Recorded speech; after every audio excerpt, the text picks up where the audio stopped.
अर्जुन बोले, हे कृष्ण, आप कर्मों के त्याग की बात कहते हैं और फिर कर्मयोग की प्रशंसा करते हैं। इसलिए इन दोनों में से जो एक मेरे लिए निश्चित ही कल्याण करने वाला हो, उसे बताइए। श्री भगवान बोले, कर्म संन्यास और कर्मयोग यह दोनों ही परम कल्याण के करने वाले हैं, किंतु उन दोनों में भी कर्मयोग ही कर्म संन्यास से श्रेष्ठ है। अर्थात इन दोनों में कर्मों को त्याग देने की अपेक्षा कर्मों को निस्वार्थ रूप से करना अधिक श्रेष्ठ है। हे महाबाहो, जो मनुष्य न तो किसी से द्वेष करते हैं और न किसी चीज की इच्छा करते हैं, वह निश्चय ही हमेशा सन्यासी समझे जाने योग्य हैं, क्योंकि रागद्वेष आदि द्वंद्वों से मुक्त होने के कारण वे मनुष्य सुखपूर्वक संसार बंधन से मुक्त हो जाते हैं। उपयुक्त सन्यास, सांख्य और कर्मयोग को मूर्ख लोग ही अलग अलग फल देने वाला कहते हैं, न कि पंडित लोग, क्योंकि दोनों में से किसी एक की भी अच्छी तरह शरण लेने वाले स्थित मनुष्य दोनों से मोक्ष रूपी फल को प्राप्त करते हैं। ज्ञान योगियों द्वारा जो परमधाम प्राप्त किया जाता है, कर्म योगियों द्वारा भी वही प्राप्त किया जाता है। इसलिए जो मनुष्य ज्ञान योग और कर्मयोग को एक जैसा फल देने वाला देखते हैं, वही यथार्थ देखते हैं।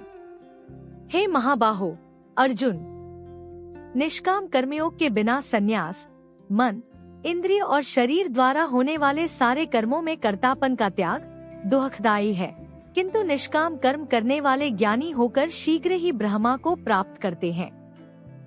जो निष्काम कर्मयोगी हैं, जो विशुद्ध अंतःकरण वाले हैं, जिनका मन वश में है, जिन्होंने इंद्रियों को जीत लिया है और जो सभी जीवों से प्रेम करते हैं, वे कर्म करते हुए भी कर्म में लिप्त नहीं होते हैं।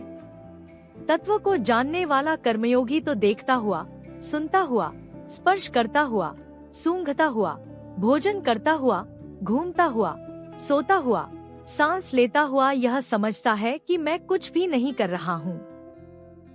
बोलता हुआ, त्याग करता हुआ, ग्रहण करता हुआ तथा आंखों को खोलता और मूंदता हुआ यह समझता है कि सारी इंद्रियां अपने अपने विषयों में तल्लीन हैं। मैं कुछ भी नहीं कर रहा हूँ।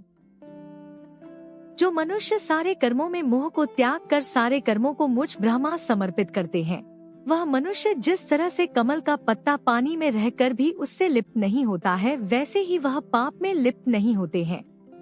कर्मयोगी मन की शुद्धि के लिए शरीर, मन और बुद्धि का मोह त्याग कर या कभी मन का सहयोग लिए बिना केवल इंद्रियों के द्वारा भी कर्म करते हैं। निष्काम कर्मयोगी कर्मों के फल का मोह त्याग कर निष्ठा को प्राप्त कर मोक्ष को पाते हैं, किंतु फल की इच्छा से कर्म करने वाले मनुष्य इच्छा के कारण मोह में बंधे रहते हैं। शरीरधारी आत्मा, जिसने इंद्रियों को जीत लिया है, मन से सभी कमा को त्याग कर न तो स्वयं कर्म करता हुआ और न ही दूसरों के द्वारा कर्म करवाता हुआ, इस 9 द्वारों वाले शरीर रूपी घर में सुख से रहता है। परमेश्वर मनुष्यों के न तो कर्तापन की, न कर्मों की और न कर्मफल के संयोग की ही रचना करते हैं, किंतु उनका स्वभाव ही उनसे यह करवाता है। परमेश्वर न किसी के पाप को ग्रहण करते हैं और न ही किसी के पुण्य को ग्रहण करते हैं, किंतु अज्ञान के द्वारा जीव का ज्ञान ढका हुआ है, उसी से सारे जीव मोहित हो रहे हैं।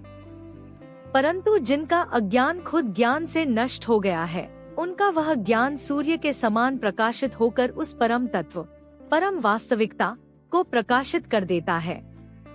जिनकी बुद्धि, मन, निष्ठा जो एकाग्र चित्त हैं, ज्ञान के द्वारा जिनका अज्ञान नष्ट हो चुका है, वे जन्म मृत्यु के बंधन से मुक्त होकर मोक्ष को प्राप्त होते हैं। वे ज्ञानी लोग विद्या और विनय से युक्त ब्राह्मण तथा गाय, हाथी, कुत्ते और चंडाल को भी समान दृष्टि से देखते हैं। जिनका मन समान भावना को रखते हुए स्थित है, उन्होंने इस लोक में ही सारे संसार जीत लिया गया है, क्योंकि ब्रह्मा निर्दोष और सब में समान भाव से युक्त है। इससे वे ब्रह्मा, परमात्मा में ही स्थित रहते हैं। ब्रह्मा को जानने वाला मनुष्य स्थिर बुद्धि और मोह से रहित होता है। वह प्रिय वस्तु को प्राप्त करने पर खुश नहीं होता और अप्रिय को प्राप्त करने पर बेचैन नहीं होता है। विषयों के सुख से मोह रहित चित्त वाले मनुष्य जीवात्मा में जो सुख है उसे प्राप्त करते हैं। ब्रह्मा योग से युक्त वह मनुष्य अविनाशी सुख प्राप्त करते हैं। हे कुंती पुत्र, जो सारे भोग विषयों के संयोग से उत्पन्न होते हैं वे निश्चय ही दुख के कारण हैं, और जिनकी शुरुआत व अंत निश्चित है, ज्ञानी मनुष्य को उनमें कोई आनंद नहीं आता है।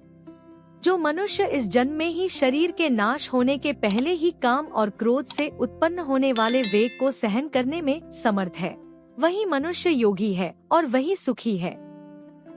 जो मनुष्य अंदर ही सुख प्राप्त कर लेता है, अपने अंदर ही रमण करने वाला है तथा जो जीवात्मा को जानने वाला है, वह योगी मनुष्य ब्रह्मा में स्थित होकर बहनंद भगवान के परम आनंद को प्राप्त करता है।